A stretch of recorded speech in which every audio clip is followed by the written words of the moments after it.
Venezuela में एक के बाद एक दो विनाशकारी भूकंप आए। पहला 7.2 और दूसरा महज 40 सेकंड के बाद ही 7.5 का आया। वेनेजुएला की राजधानी में बड़ी तादाद में इमारतें ढह गईं और बताया ये गया कि सिमोन और बोलीवर अंतर्राष्ट्रीय हवाई अड्डा इसकी चपेट में टूटकर पूरी तरीके से बिखर गया। जानकारी ये है कि USGS यानी अमेरिकी भूगर्भीय सर्वेक्षण ने चेतावनी दी है कि हताहतों की संख्या 10,000 से 1 लाख तक पहुंच सकती है। चारों तरफ सिर्फ तबाही का मंजर देखने को मिल रहा है। वेनेजुएला में आपातकाल घोषित कर दिया गया है। टू द पॉइंट में आज मैं आपको बताऊंगी कि इतने विनाशकारी भूकंप आते कैसे हैं और अभी वेनेजुएला के हालात कैसे हैं। नमस्कार, आपके साथ मैं पल्लवी रविंद्र सिंह। देखिए, वेनेजुएला की राजधानी काराकास में कुछ ही सेकंड के अंतराल में दो बड़े भूकंप आए जो विनाशकारी बताए गए। पहला भूकंप 7.2 तीव्रता का आया था, जबकि दूसरा 7.5 तीव्रता का भूकंप वहां पर आया मात्र 40 से 45 सेकंड के अंदर ही। भूकंप से भारी जनहानि हुई है। व्यापक तबाही की आशंका अब जताई गई है। यूनाइटेड स्टेट्स जियोलॉजिकल सर्वे के अनुसार इस बात की 44% आशंका है कि मृतकों की संख्या लगभग बढ़कर आगे जब जांच की जाएगी तो 1 लाख से ज्यादा हो सकती है। वेनेजुएला की कार्यवाहक राष्ट्रपति डेल्सी ने राष्ट्र को संबोधित करते हुए आपातकाल की घोषणा कर दी और इस संबोधन में उनके साथ गृह मंत्री और नेशनल असेंबली के प्रमुख और उनके भाई जॉर्ज भी शामिल रहे थे। देखिए, राष्ट्रपति ने राहत और बचाव कार्यों की निगरानी के लिए एक जनरल को जिम्मेदारी सौंप दी है ताकि तुरंत ही राहत बचाव कार्य शुरू किया जा सके। इसी साल जनवरी से अंतरिम रूप से देश का नेतृत्व कर रही हैं और अपने संबोधन में उन्होंने सबसे पहले वेनेजुएला की जनता से एकजुट रहने की बात कही थी।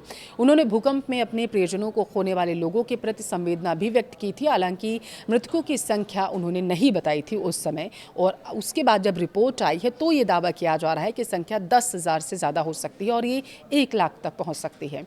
जानकारी ये है कि रॉड्रिगेज के अनुसार भूकंप से हुए गंभीर नुकसान के कारण वेनेजुएला का मुख्य अंतर्राष्ट्रीय हवाई अड्डा बंद कर दिया गया है। हवाई अड्डे से सामने आई शुरुआती वीडियो में लोग गलियारों से भागते नजर आए हैं, जबकि भूकंप के झटकों के दौरान छतों से धूल के बड़े गुबार भी नीचे गिरते हुए दिखाई दिए। इस भूकंप में कई इमारतें ढह चुकी हैं। लोग अपने घरों से निकलकर सड़कों पर भागते नजर आए अपनी जान बचाते हुए। गृह मंत्री ने बताया है कि लोगों से कि अपने घर खाली कर दीजिए, ये अपील की जा रही है ताकि भूकंप अगर आगे आता है तो उससे बचा जा सके। राहत केंद्रों में जाने की अपील की जा रही है लोगों से। भूकंप आने के समय वेनेजुएला में राष्ट्रीय अवकाश बनाया जा रहा था, जानकारी मिली है, और इसलिए कई लोग अपने घरों में मौजूद उस समय थे जब भूकंप आया। भूकंप स्थानीय समय के अनुसार शाम 6:04 पर आया था। वेनेजुएला में बुधवार को आए भूकंपों के बाद अब तक 20 से ज़्यादा झटके दर्ज किए जा चुके हैं। समाचार एजेंसी वहां की AFP ने राष्ट्रपति कार्यालय के हवाले से जानकारी दी। सबसे ज़्यादा प्रभावित इलाके देश के उत्तरी तटीय क्षेत्र में हैं, जिनमें लागुआर और अरागुआ, कराबोबो और फाल्कन शामिल हैं। भूकंप के कुछ घंटों बाद ही सामने आई तस्वीरों में राजधानी काराकास की सड़कों पर बड़ी संख्या में लोग जमा दिखाई दिए, क्योंकि उनके घरों में तेज झटके महसूस किए गए थे। बिजली आपूर्ति भी बाधित हुई।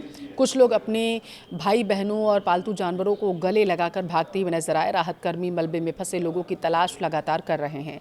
वेनेजुएला के कई अन्य राज्यों में भी भूकंप के झटके महसूस किए गए। वेनेजुएला के गृह मंत्री ने सरकारी टेलीविजन में बताया था कि देश के कई राज्य भूकंप से प्रभावित हैं। उन्होंने कहा कि इसके झटके त्रिजुलो, याराकुई, काराबोबो, अरागुआ, मिरांडा, काराकास और लागुआरा में तीव्रता से महसूस किए गए। राजधानी काराकास में पालोस ग्रांडेस और इसके अलावा अल्तामीरा इलाके सबसे ज़्यादा प्रभावित बताए गए। वेनेजुएला उस इलाके में है जहां भूकंप के खतरे सबसे ज़्यादा महसूस किए जाते हैं। यहाँ द टेक्टोनिक प्लेटें हैं और कैरिबियन प्लेटें और साउथ अमेरिकन प्लेटें यहाँ दोनों आपस में मिलती हैं। यूनाइटेड स्टेट्स जियोलॉजिकल सर्वे के अनुसार दो भूकंप जो बुधवार को आए वेनेजुएला में, दूसरा और ज़्यादा शक्तिशाली झटका इन प्लेटों की सीमा के पास हलचल के कारण आया। इसका मतलब ये है कि प्लेटों के बीच मौजूद फॉल्ट यानी कि दरारें आ गई थीं और हॉरिजॉन्टली में खिसकती ये जा रही हैं। जब यह खिसकना अचानक और तेज़ गति से होता है तो भूकंप आता है। जानकारी ये है कि यूएसजीएस ने कहा है, हालांकि नक्शों पर भूकंपों को अक्सर केवल एक बिंदु के रूप में दिखाया जाता है, लेकिन इस तीव्रता के भूकंप को वास्तव में एक बड़े फॉल्ट एरिया में हुई स्लिप के रूप में समझना सबसे ज़्यादा कारगर साबित होता है। अगर कोई समझना चाहे कि इतनी बड़ी तीव्रता का भूकंप आखिर आया क्यों। एजेंसी के अनुसार आज आए दोनों भूकंप संभवतः एक जटिल रैप्चर इंटरैक्शन प्रोसेस का संकेत हो सकते हैं।